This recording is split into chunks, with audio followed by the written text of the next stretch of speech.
Bonsoir King Nathan. Bonsoir chers panélistes.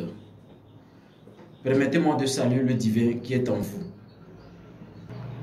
Voici une bonne reprise de ce riche panel avec un thème qui nous interpelle sur la seule communication envers Dieu, le grand macrocosme.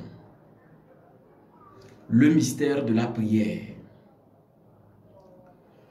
À mon avis, la prière est la bonne manière, la seule stratégie métaphysique qui permet de communiquer avec Dieu.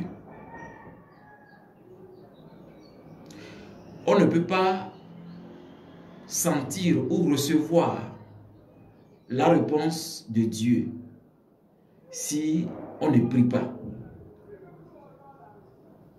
Sauf que le côté métaphysique de la prière, qui est le seul diapason pour communiquer avec Dieu,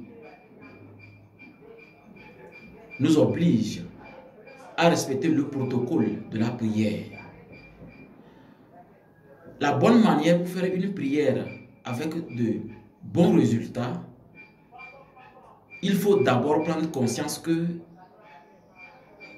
votre corps physique est un temple. Le seul temple qui vous permet d'accomplir votre mission. Donc, vu son importance, on prend soin de ce corps. On l'entretient bien. Quand je dis on l'entretient bien, c'est-à-dire on doit se préoccuper de ce corps plus que les samedis soirs, quand les gens se réunissent pour balayer l'église. Ou jeudi soir pour les musulmans, pour préparer la prière de vendredi. C'est une importance capitale qu'on donne à la mosquée ou à l'église. C'est pourquoi on se retrouve pour préparer dimanche ou vendredi. C'est cette importance-là qu'il faut appliquer sur votre corps. Ainsi, votre corps étant une enveloppe envoyée sur la terre pour une mission précise, sera solide, vous permettant de rentrer dans les méandres de la métaphysique de ce qu'on peut nommer prière. Parce que la seule manière de recevoir les messages, c'est quand vous priez. Et il faut s'assurer que quand vous vous concentrez, vous adressez votre prière à une entité nommée. On peut dire je prie pour Dieu ou bien je prie envers Dieu ou bien une divinité pour attendre un résultat alors que je ne nomme même pas Dieu, c'est-à-dire Allah ou Dieu ou God ou Unmot Mao et ça.